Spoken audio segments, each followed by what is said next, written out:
students, today we will continue our chapter in class 8 of social science subject, that is nationalist movement and achievement after independence. ठीक है, हमने start करा था हमारा chapter, तो उसमें हमने क्या क्या डिस्कस करा था. वी डिस्कस सेवरल टॉपिक्स, जैसे कि हमने रॉलेट एक्ट के बारे में डिस्कस कर लिया था, फिर हमने खिलाफत मूवमेंट के बारे में डिस्कस करा, जलियांवाला बाग के इसमें डिस्कस करा. Then we discuss about the non cooperation movement, मतलब कि असहयोग आंदोलन, जिसमें कि हमारे साथ जो इंग्लिश थे उन्होंने they give hope to us कि we will provide you self government but they not given. Then हमने जब उन्होंने हमारे साथ जो प्रॉमिस करा था सेल्फ गवर्नमेंट देने का, तो दे नॉट गिवन, तो जब फिर जो गांधी जी थे वो इसमें नॉन कोऑपरेशन मूवमेंट में पार्टिसिपेट करें. उसके बाद उन्होंने क्या करा, बॉयकॉट करा, जितनी भी अपोजिशन चीज़ें थी फॉरेनर्स की, इंग्लिश की, उसका बॉयकॉट करा, और जितनी भी स्वदेशी चीज़ें थी उसको क्या करा, अपनाया. ठीक है, तो कहीं ना कहीं हमने जो असहयोग आंदोलन करा था वो कहीं ना कहीं क्या हुआ था, सक्सेस भी हुआ था. पर जैसे ही सक्सेस हो रहा था इसमें क्या आ गया था, कुछ ना कुछ प्रॉब्लम्स क्रिएट हो गई थी. जैसे कि जो हमारे बड़े बड़े लीडर्स थे, हमारे पॉलिटिकल लीडर्स थे, वो क्या हो गए थे, अरेस्ट हो गए थे, जिसकी वजह से ये जो असहयोग आंदोलन है कहीं ना कहीं थोड़ा बहुत रुक गया था. ठीक है, now today we will start our new topic, this foundation of Swaraj Dal. ठीक है, ये टॉपिक, ये वाला जो topic in this chapter only, that means nationalist movement and achievement after independence में हमारा जो आज का नया टॉपिक है वो क्या है, फाउंडेशन ऑफ स्वराज दल. जैसे कि अभी तक हमने इतने सारे मूवमेंट पढ़े थे, हमने जलियांवाला बाग मैसेकर पढ़ा था, खिलाफत मूवमेंट पढ़ा था, तो अब किस तरह से स्वराज दल का निर्माण हुआ था, किस तरह से वो फाउंड हुआ था. तो the concept of Swaraj Dal can be taken as reaction of differing of the non cooperation movement. अगर हम स्वराज दल का जो कॉन्सेप्ट देखें, अवधारणा देखें, तो किस पर निर्भर था, कहीं ना कहीं जो असहयोग आंदोलन हो रहा था उसको क्या करना चाह रहे थे स्वराज दल, मतलब कि जो उसकी अवधारणा थी क्या कर रहे थे, टालना चाह रहे थे. Gandhi ji had postponed the movement due to violent incident of Chauri Charan in UP, and national feeling was its highest among the people. Gandhi ji ने क्या करा, जो असहयोग आंदोलन था उसको क्या कर दिया कि थोड़े समय के लिए, क्योंकि इतनी हिंसा हो रही थी, सब कुछ हो रहा था, जिसकी वजह से गांधी जी ने सोचा कि ये आंदोलन जो है हम थोड़े दिनों के लिए क्या कर दें, उसको पोस्टपोन कर दें. क्योंकि जो राष्ट्रीय भावना थी हमारे इंडियन पीपल्स में, हमारे देश के लोगों में, वो कहीं ना कहीं क्या हो रही थी, बहुत ज़्यादा ही अफेक्ट हो रही थी. इसलिए that was by the section of Congress started working on a different plan, जिसकी वजह से जब गांधी जी ने बोला कि क्यों ना हम अपना जो असहयोग आंदोलन है उसको पोस्टपोन कर दें, और जिसकी वजह से किसका निर्माण हुआ था, स्वराज दल का निर्माण हुआ था. इसमें भी किसने पार्टिसिपेट करा था, जो कांग्रेस ही थे, जो कांग्रेस के लीडर्स थे, उन्होंने इसमें ही पार्टिसिपेट करा था, और वह अपने हिसाब से अलग अलग आंदोलन पे काम करने लग गए थे. तो Chittaranjan Das and Motilal Nehru founded the Swaraj Dal. Chittaranjan Das was its president. तो किन्होंने इसका निर्माण करा, स्वराज दल का निर्माण किसने करा, जो गांधी जी थे उन्होंने तो असहयोग आंदोलन को पोस्टपोन कर दिया था. पर जब उन्होंने पोस्टपोन करा तो जो स्वराज दल का निर्माण चित्तरंजन दास और मोतीलाल नेहरू ने बनाया था. ठीक है, तो उस समय जो चित्तरंजन दास थे वो कौन थे, राष्ट्रपति थे. तो इन दोनों ने मिलकर स्वराज दल का निर्माण करा था. अब स्वराज दल का निर्माण तो कर लिया था, पर स्वराज दल करने के पीछे का कारण क्या था, उसके ऑब्जेक्टिव्स क्या थे. तो मेन ऑब्जेक्टिव्स ऑफ स्वराज दल, ऑब्जेक्टिव्स मतलब कि किस बेसिस पर, किस तरह से ये स्वराज दल का निर्माण किया गया था. तो ये था, फर्स्ट ऑब्जेक्टिव इसका था टू अचीव समाज, मतलब स्वराज. जो स्वराज दल का निर्माण करा गया था उसमें जो भी आंदोलन किए जा रहे थे उसको क्या करना, अचीव करना. टू इंटरप्ट ऑफिशियल वर्क्स, जितने भी ऑफिशियल वर्क्स थे उसमें क्या करना, इंटरफेरेंस करना. To oppose the policies of British government.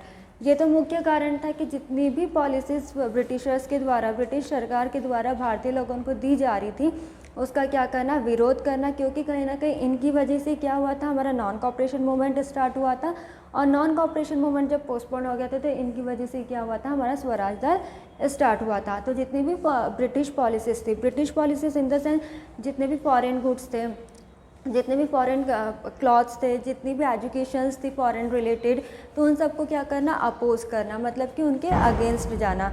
To develop national awakening, मतलब कि राष्ट्रीय जागरूक होना, हमारे देश के प्रति क्या होना, जागरूकता फैलाना. And to enter councils by election, और इलेक्शन चुनाव के सहारे जितने भी काउंसिल्स हो रही है उसमें क्या करना है, एंट्रेंस देना। जिसको भी अगर पार्टिसिपेट करना है, जिसको भी स्वराज दल में आना है, तो वो किस बेसिस पर आ सकता है, जब चुनाव होगा उसी के बेसिस पर स्वराज दल में आ सकता है। तो कितने ऑब्जेक्टिव्स हो गए, main objectives of Swaraj Dal, there are 5 objectives of Swaraj Dal. और who founded Swaraj Dal, Chittaranjan Das and Motilal Nehru was the founder of the Swaraj Dal and Chittaranjan Das was the president. ठीक है, ऑब्जेक्टिव्स क्या क्या देख लिए थे हमने कि स्वराज को क्या करना, जो स्वराज दल का निर्माण करा था उसको पाना है, स्वराज को पाना है। इंटरप्ट जितने भी ऑफिशियल वर्क्स हो रहे हैं गवर्नमेंट की तरफ से, ब्रिटिश गवर्नमेंट की तरफ से जितने भी ऑफिशियल काम हो रहे हैं उनमें क्या करना, इंटरफेरेंस करना। थर्ड, जितनी भी जो ब्रिटिश गवर्नमेंट की पॉलिसीज़ थी उसको क्या करना, अपोज करना है। फोर्थ, राष्ट्रीय जागरूकता हमें हर एक लोग में क्या लेकर आना है, हर एक पीपल में क्या लेकर आना है, उस तरह का अवेयरनेस लेकर आना था। और लास्ट था to enter councils by the election ना। अब जैसे कि ऑब्जेक्टिव्स तो सेट हो गए, अब जैसे कि हम कुछ भी मिशन, जैसे हम एक प्लान बनाते हैं, फॉर एग्जांपल हमें अगर किसी ट्रिप पर जाना रहता है तो हम पहले क्या करते हैं, उसकी प्लानिंग करते हैं, प्लानिंग करने के बाद फिर उसको ऑर्गेनाइज करते हैं, फिर उसको क्या करते हैं, डायरेक्ट करते हैं, मतलब कि उस पर वर्क करते हैं। तो इसी तरह से अब हमने ऑब्जेक्टिव्स डिसाइड कर लिया, ऑब्जेक्टिव्स के बाद क्या होगा, किस तरह से हमें स्वराज दल में वर्क करना है, और अगर वो काम हो गया तो किस तरह से हम अचीवमेंट लेकर आ सकते हैं स्वराज दल में। तो work and achievements of Swaraj Dal, the member of Swaraj Dal Vitthal bhai Patel, Chittaranjan Das and Pandit Motilal Nehru and other members jointly formed an independent firm to put up demands before the government। तो जितने भी स्वराज दल के मेंबर्स थे, कौन कौन थे स्वराज दल के मेंबर्स, पंडित मोतीलाल नेहरू मतलब मोतीलाल नेहरू, चित्तरंजन दास और विट्ठल भाई पटेल। ये क्या, इन तीनों ने मिलकर क्या करा, स्वराज दल में जितने भी मेंबर्स थे उनको ज्वाइन करा और स्वतंत्रता रूप से इस स्वराज दल में क्या करने लगे, पार्टिसिपेट करने लगे। ठीक है, मतलब बिना, जब सरकार नहीं बनी, इन लोग की कोई सरकार नहीं बनी थी और इसके पहले ये लोग ने क्या करा, ज्वाइन कर लिया और इनके अपने मेंबर्स को चूज़ कर लिए और इस बेसिस पर ये क्या करने लगे, वर्क करने लगे स्वराज दल में। When the government did not consider the demands by interrupted the government working, जब सरकार ने इनके दल को मतलब स्वराज दल को जब स्वीकार नहीं करा तो ये भी जितने भी सरकारी काम होने लगे तो उसमें क्या करने लगे थे, इंटरप्ट करे थे, क्योंकि इनका तो मेन ऑब्जेक्टिव ये था कि स्वराज दल में मेन ऑब्जेक्टिव था कि anyhow we have to interrupt the British policies and we have to interrupt official works. तो जब इनकी बात ना सुनी तो ये लोग भी क्या करने लगे, इंटरप्ट करने लगे। आफ्टर 1926 द स्वराज दल डिसइंटीग्रेटेड। ठीक है, तो 1926 के बाद जो स्वराज दल था वो क्या हो गया, सेपरेट आउट हो गया पूरी तरह से। क्यों स्टार्ट हुआ था, because of non cooperation movement only it started. Non cooperation movement जो था उसकी वजह से स्टार्ट हुआ था और ये पोस्टपोन हो गया था, तब जाके क्या हुआ था, स्वराज दल स्टार्ट हुआ था। ठीक है, अब हमने स्वराज दल के बारे में पढ़ लिया। Now we will start about the procession against Simon Commission. Procession against Simon Commission क्या, अब एक दूसरा कमीशन स्टार्ट हुआ, दूसरा मिशन स्टार्ट हुआ, that's the name of this procession against Simon Commission. किस तरह से उन्होंने रैली निकाली साइमन कमीशन, जो साइमन कमीशन था कहीं ना कहीं बेस्ड किस पर था, ब्रिटिशर्स पर था। तो उनके अगेंस्ट उन्होंने क्या निकाला, प्रोसेशन निकाला, मतलब कि एक रैली निकाली जिसमें कि उन्होंने जो पॉलिटिकल लीडर्स थे, जो इंडियन पॉलिटिकल लीडर्स थे, उन्होंने रैली निकाली। Let us start about the procession against Simon Commission. When the 1919 Act was passed, the British government had declared the functioning of Act will be reviewed after 10 years। जब 1919 Act जो था वो British government के द्वारा जब पास हो गया था तो उन्होंने क्या स्टार्ट करा, तो उन्होंने क्या डिक्लेयर करा कि अब जितने भी एक्ट हो गए इसी बेसिस पर फंक्शन हो गए और ये कब तक की रहेगी, 10 ईयर्स तक की रहेंगे। जितने भी फंक्शंस हो गए, फंक्शंस इन द रिलेटेड की जितने भी पॉलिसीज़ रहेगी, गवर्नमेंट की पॉलिसीज़ रहेगी, जितने भी ऑफिशियल वर्क्स रहेंगे, तो उसमें जितना भी जो भी काम रहेगा वो किस बेसिस पर रहेगा, इस एक्ट के थ्रू ही रहेगा और ये कब तक की चलता रहेगा, up to 10 years. But a commission was set up in November 1927। Sir John Simon was its president. जो ये कमीशन सेटअप हुआ था, कब सेटअप हुआ था, 1927 नवंबर में सेटअप हुआ था। और जब ये कमीशन सेटअप हुआ था इसका नाम क्या रखा, साइमन कमीशन। साइमन कमीशन कौन थे, साइमन कमीशन किस बेसिस पर नाम रखा था? जो सर जॉन कमीशन थे उनके नाम पर ये कमीशन का नाम रखा गया था, जो कि उस क्या थे, राष्ट्रपति थे, प्रेसिडेंट थे। All the 7 members of the commissions were English, this was the Simon commission. क्यों इस्टेब्लिश हुआ? इसका नाम साइमन कमीशन क्यों इस्टेब्लिश हुआ? क्योंकि वहाँ के राष्ट्रपति कौन थे? सर जॉन साइमन थे। और इस कमीशन के जितने भी मेंबर्स थे, कितने थे? 7 मेंबर्स थे, और सारे के सारे कैसे थे? अंग्रेज थे, मतलब कि इंग्लिश थे, इसलिए इसका नाम क्या रखा गया? साइमन कमीशन रखा गया। ठीक है। This was a great resentment against Simon commission in India. The reason of the massive protest was to ignore Indians in the member board of commission and to take decision of India's self-rule by the foreigners। इसके पीछे का motive क्या था कि जो सरकार थी, जितने अंग्रेज़ों में जितने हमारे इंडियन पॉलिटिकल लीडर्स थे, उन लोग को क्या करना? इग्नोर करना। और जितने भी रूल्स एंड रेगुलेशंस बनाए जा रहे थे वो किसके बिहाफ में बनाए जा रहे थे? फॉरेनर्स के बिहाफ में ही बना रहे थे। मतलब कि हम ये कह सकते हैं कि ignorance of Indians in the member board of commission. जो गवर्नमेंट जो रहती, जहाँ पर एक जगह बैठक होती, उसमें इंडियन पॉलिटिकल लीडर्स को क्या कर रहे थे? इग्नोर कर रहे थे। Then in 1927 the annual session of Congress was held at Madras. It decided to boycott the Simon Commission. So जो हमारे इंडियन पॉलिटिकल लीडर्स थे उन लोग को क्या कर रहे थे? बॉयकॉट कर रहे थे। इंग्लिश फॉरेनर्स जो थे, इंग्लिश पीपल्स जो थे, वो लोग बॉयकॉट कर रहे थे। तो जब वार्षिक सत्र कांग्रेस की तरफ से जब हेल्ड हुआ, जब बनाया गया, कब बनाया गया? 1927 में। और जब वार्षिक सत्र कांग्रेस की तरफ से बनाया गया तो वो कहाँ पर बनाया गया? मद्रास में बनाया गया। और क्या डिसाइड हुआ उसमें कि now we have to boycott the Simon Commission. अब हमें क्या करना है? पूरी तरह से साइमन कमीशन को क्या करना है? बॉयकॉट करना है। The Muslim League also decided to boycott the commission. जो मुस्लिम पॉलिटिकल लीडर्स थे इंडिया के, उन्होंने भी जो हिंदू पॉलिटिकल लीडर्स थे उन लोग को सपोर्ट करा, and they also decided that we also boycott the Simon Commission. The commission arrived in India on 3 February 1928। On that the entire nation observe hartal. जब कमीशन कब हमारे इंडिया में कब पहुंचा? इस तरह का जो कमीशन स्टार्ट हुआ कब हुआ था?